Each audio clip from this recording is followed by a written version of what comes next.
Герой Аркадак встретился с членами группы национальных конных игр «Галканыш». На встрече председатель Халк-Маслахата Туркменистана Гурбангулы Бердымухамедов, поинтересовавшись учебно-тренировочным процессом и жизнью членов группы, благословил их на успешные выступления на предстоящих международных соревнованиях. Подготовка к поездке в Европу идет на самом высоком государственном уровне. По постановлению президента Сердара Бердымухамедова создан оргкомитет по подготовке к мероприятиям, связанным с участием делегации высокого уровня нашей страны в чемпионате мира по конному спорту и конкурсе красоты ахалтекинских скакунов в Королевстве Нидерландов. Сейчас делегация Туркменистана уже находится в нидерландском городе Кроненберг.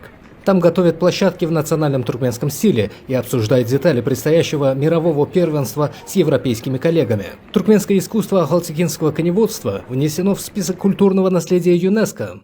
В Нидерландах зрителей ждет не только спортивная борьба, но и дефиле грациозных райских коней. Впереди у джигитовки группы, созданной в 2007 году, ответственный старт, который станет ярким прологом к празднованию 35-летия независимости Туркменистана.